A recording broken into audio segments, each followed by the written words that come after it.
Este programa é livre para todos os públicos. Em nome do Pai, do Filho e do Espírito Santo. Amém. Amém. Rogai por nós, Santa Mãe de Deus, para que sejamos dignos das promessas de Cristo. A palavra está em Evangelho de São Lucas, capítulo 10, versículos de 25 a 37.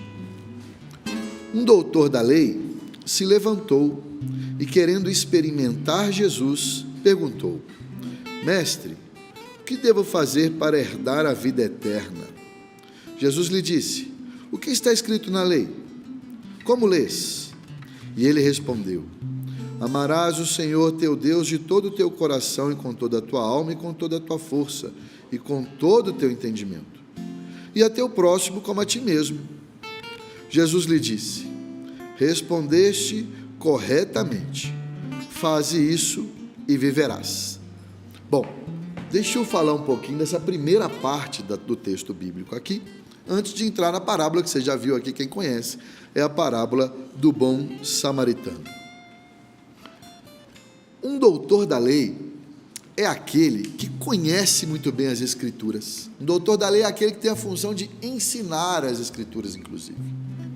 Então, por isso que ele quer experimentar Jesus aqui. Mas ele, mesmo querendo provocar Jesus, ele faz uma pergunta muito importante para nós. Ele quer saber como é que faz para ir para o céu, como é que alcança a vida eterna. E Jesus diz: você é doutor da lei, você, além de conhecer a Escritura, você tem o papel de ensinar essa Escritura. O que está escrito lá na Escritura? O que fala na Escritura? Como é que fala para você ir para o céu? Falar, a Escritura está dizendo que eu preciso amar a Deus sobre todas as coisas e amar o próximo como a mim mesmo. E Jesus falou assim: então beleza, é isso que está lá, é isso que está valendo.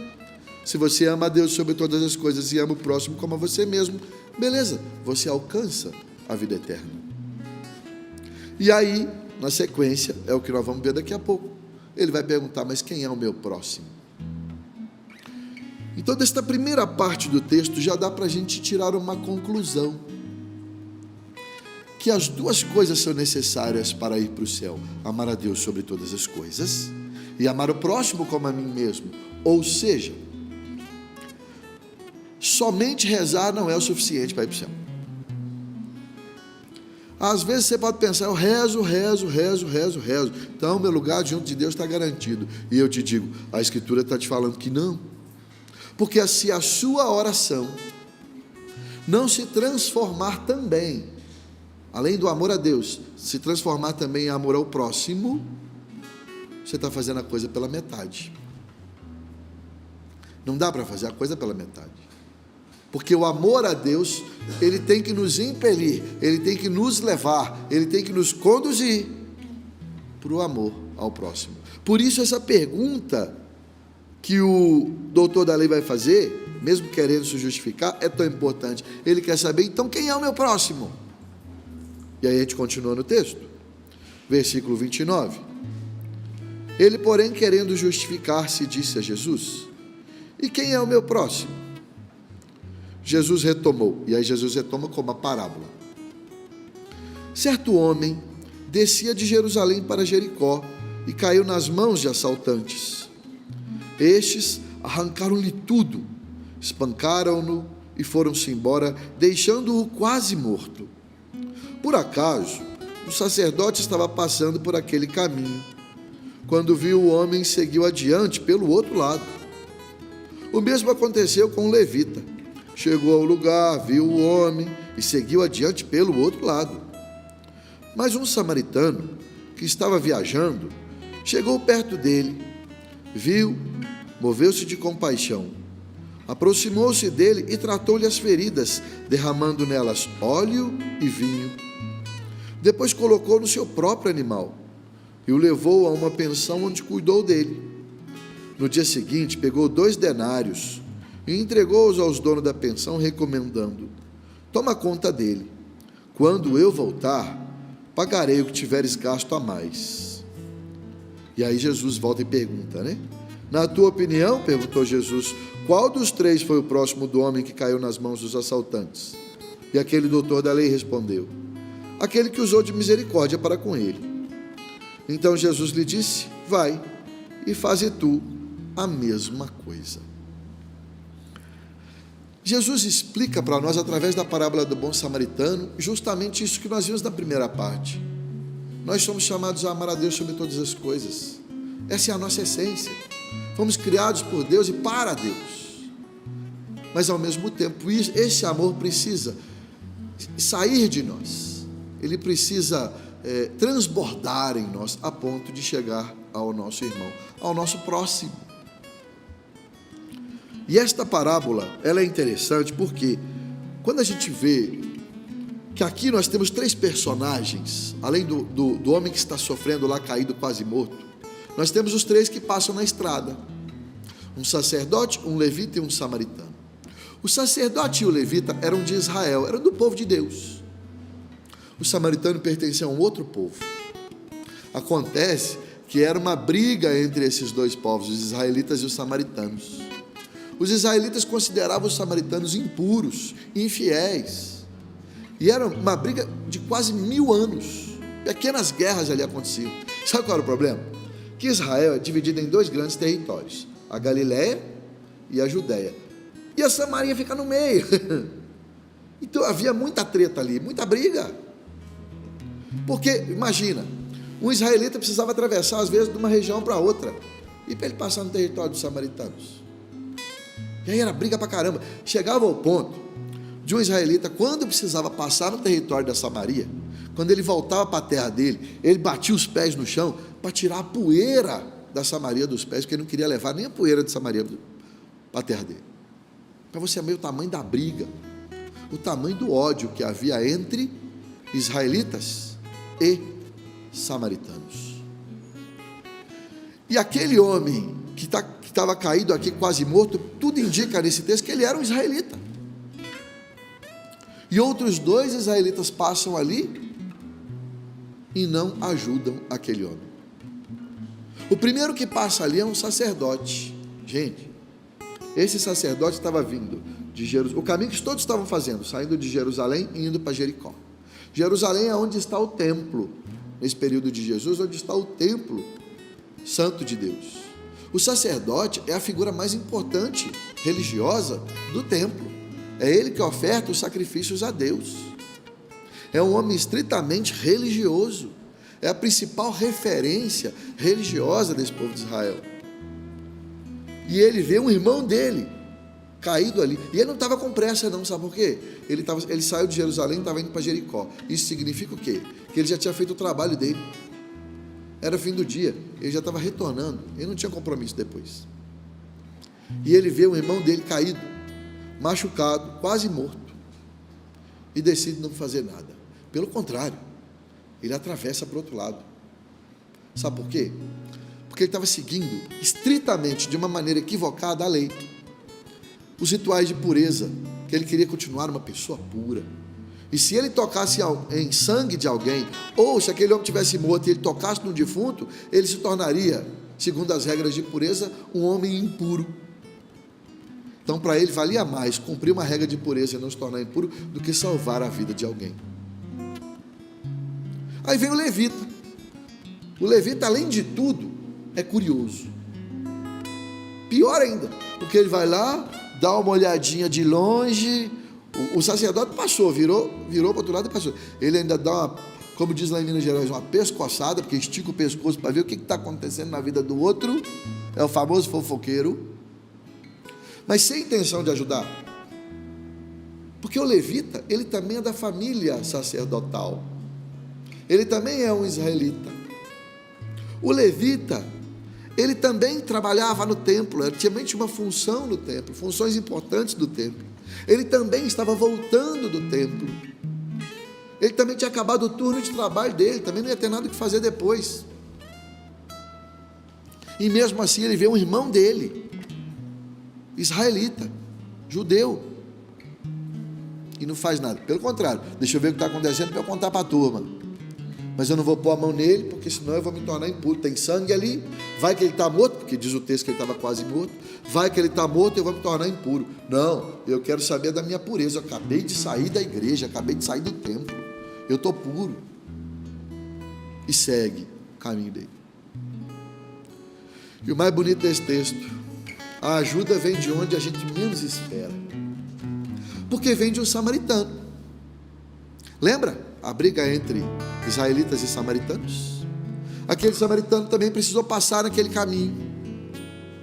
E olha, aquele samaritano, diz o texto, estava em viagem a trabalho, provavelmente, senão ele não ia passar por ali também. Ele tinha uma ocupação, ele estava ocupado, ele estava trabalhando. Ele viu um sujeito que não era samaritano, que era israelita, e ele decidiu parar, não só para ver o que está acontecendo, mas para efetivamente ajudar aquele que estava lá quase morto. E não só ajudou ali, não. Pegou aquele homem, cuidou das feridas dele, mas colocou também no seu burro, lá no seu cavalo, levou até uma hospedaria, gastou dinheiro com ele. E 2 denários não era pouco dinheiro, não, era muito dinheiro. Alguns comentaristas chegam a dizer que dava para o gasto de 2 meses de hospedaria. E ele ainda disse: eu vou voltar aqui para ver como é que ele está. Falou para o dono da hospedaria: e pode, se tiver mais gastos, eu pago depois. O que importa é que ele fique bem. Veja que a ajuda veio de onde menos se esperava, porque o natural seria o samaritano até dar um chute no defunto ainda, né? Porque a raiva entre samaritanos e israelitas era muito grande. E aí Jesus diz: nós precisamos ser como o samaritano. Essa expressão virou até sinônimo de quem faz o bem. Fulano é um bom samaritano.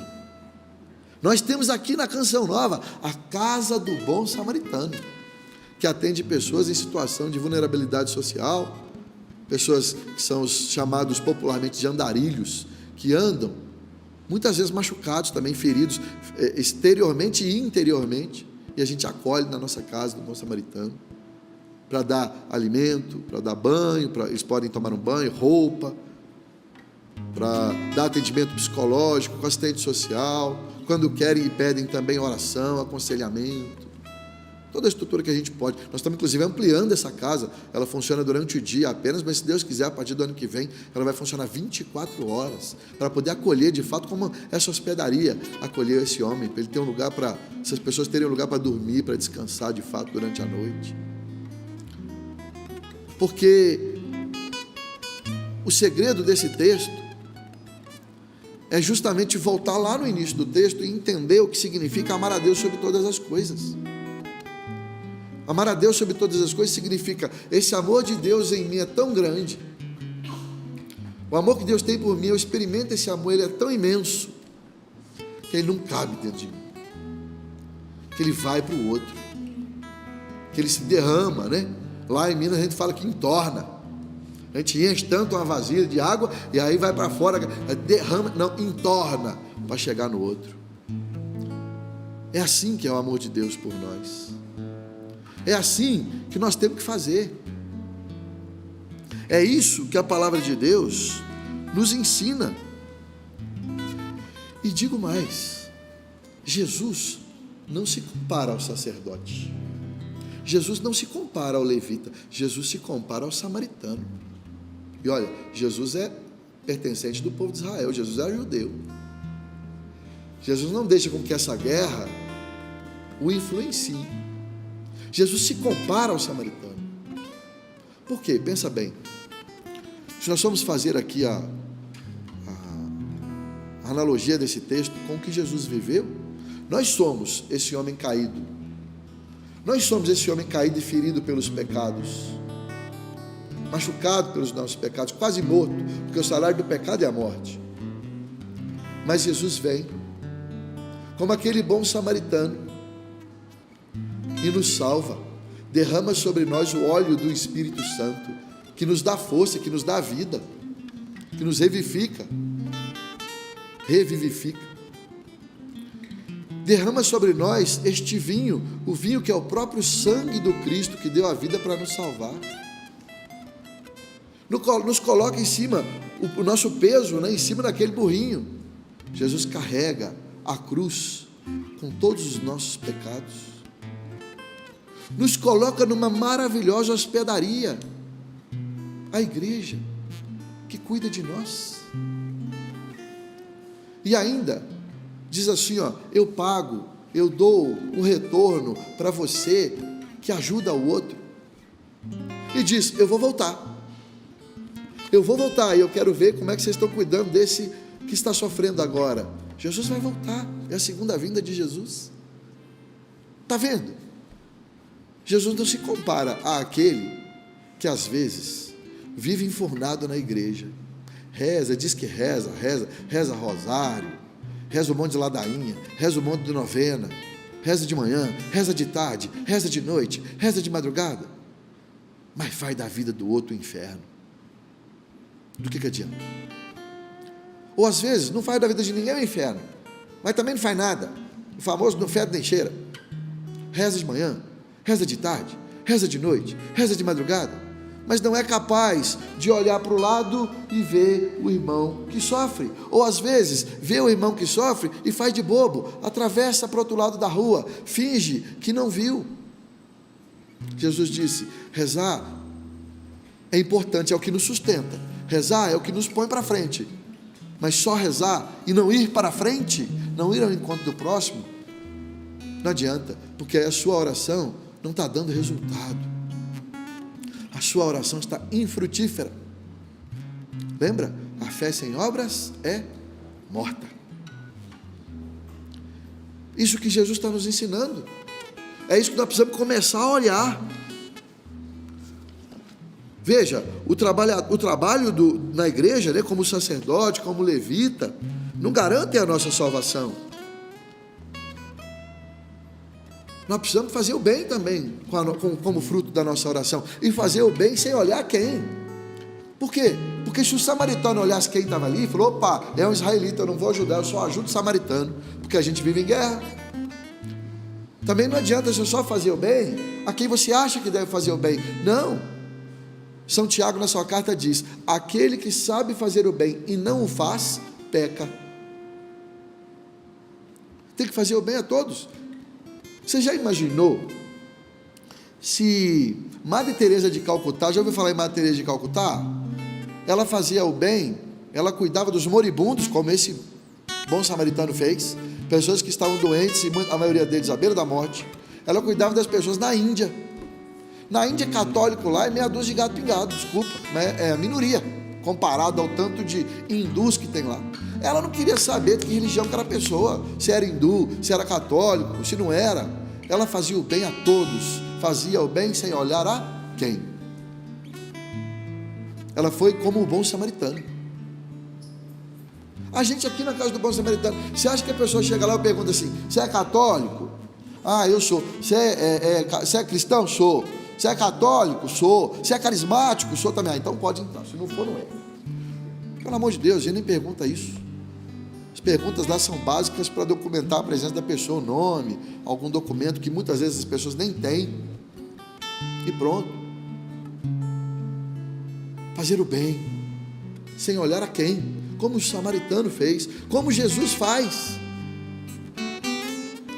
como Jesus nos ama sem olhar nossos pecados, sem olhar nossa vida pregressa. Jesus nos ama e pronto. E a gente fica fazendo, às vezes, quando a gente faz o bem, a gente ainda fica querendo escolher para quem que a gente vai fazer o bem. Não. Que as pessoas possam olhar para nós e falar assim, Cassiano, um bom samaritano. Elias, um bom samaritano. Sapo, um bom samaritano. Valdênia, uma boa samaritana. Denis, um bom samaritano. Porque Jesus se compara ele mesmo ao bom samaritano. É isso que nós fazemos aqui nas obras sociais da Canção Nova. Esse é um amor concreto. Nosso amor precisa ser concreto. Às vezes a gente aprende na escola, quando a gente está lá. Eu sou professor de literatura, então já ensinei muito as fases da literatura brasileira. Uma delas é o romantismo. Aí vai falar do amor, o amor platônico, o amor romântico. Isso é coisa da literatura, tá? Isso não é vida real. Na vida real, vai dizer a doutrina social da igreja que o amor, ele não é poesia. O amor é concreto.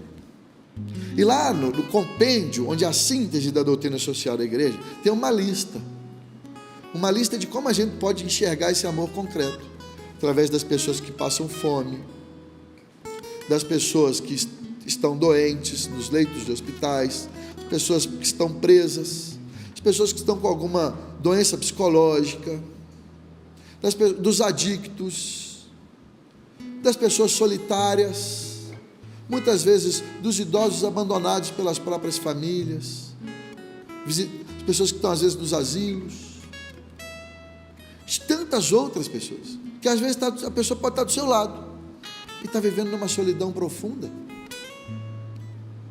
Esse é o amor concreto. Sabe por que para a igreja o amor é concreto? Porque Jesus não brincou de amor romântico. O amor de Jesus por nós é concreto. Ele foi lá e deu a vida por nós numa cruz, morreu por nós, sofreu e morreu por nós, para que nós pudéssemos ressuscitar com Ele por uma vida nova.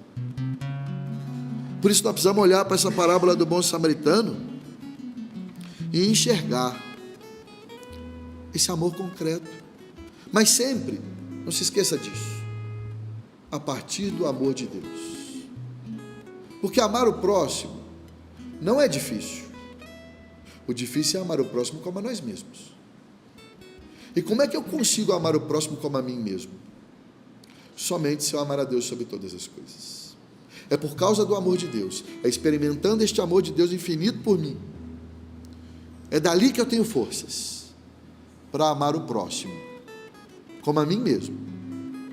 Falando ainda de Madre Teresa, lembrei agora que teve uma época que o trabalho com os doentes era tanto trabalho, era tanta gente que aparecia, que aí as irmãzinhas foram lá na Madre Teresa e falaram assim: Madre Teresa, a gente tem um tempo de oração na parte da manhã, vamos diminuir esse tempo de oração, porque aí nós vamos ter mais tempo para atender os doentes, porque está aparecendo doente demais aqui. Madre Teresa olhou para elas, pensou e falou assim: a partir de hoje nós vamos dobrar o tempo de oração.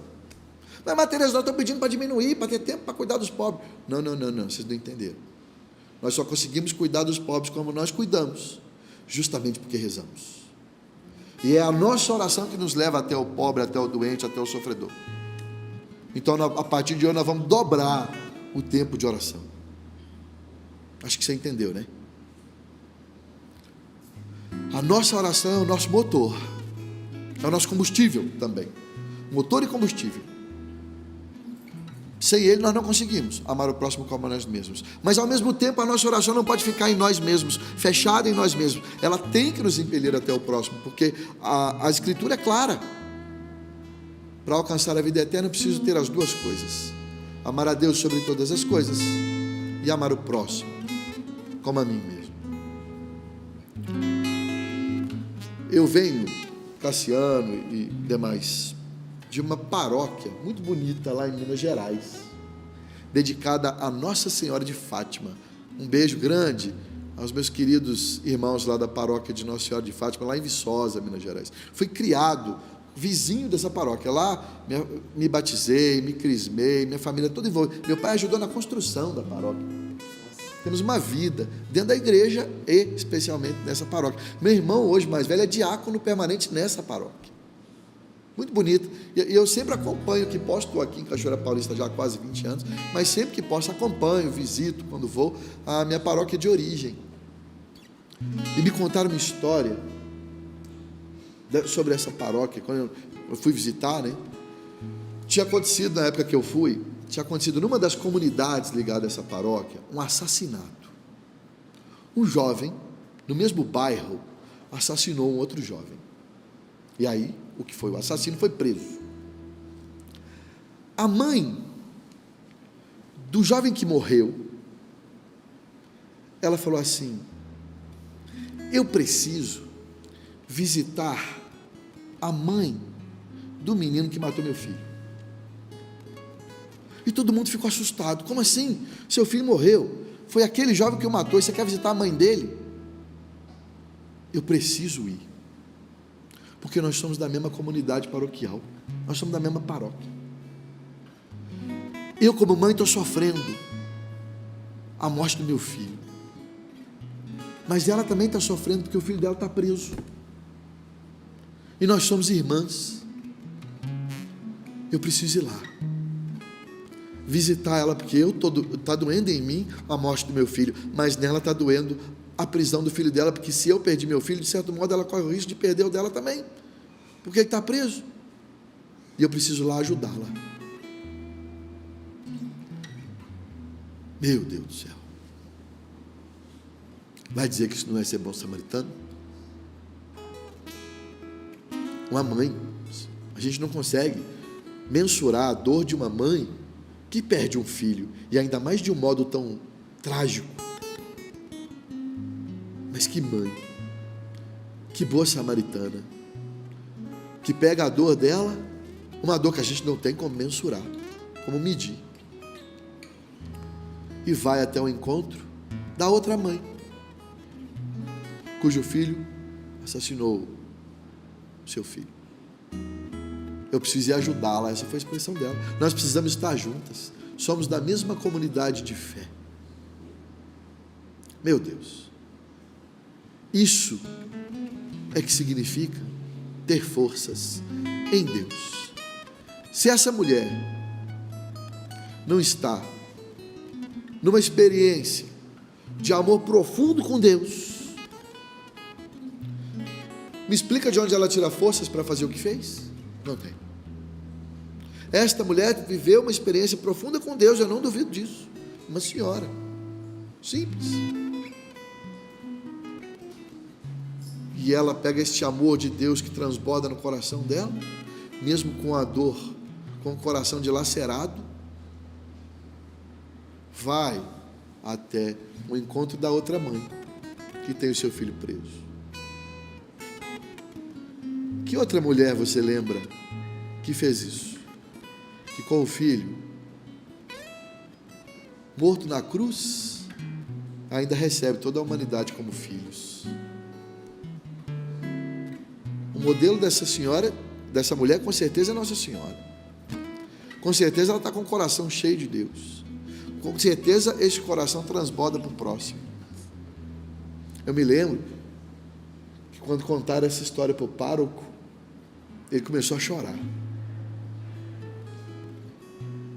Chorar porque percebeu, realmente nós vivemos uma comunidade de fé em Deus.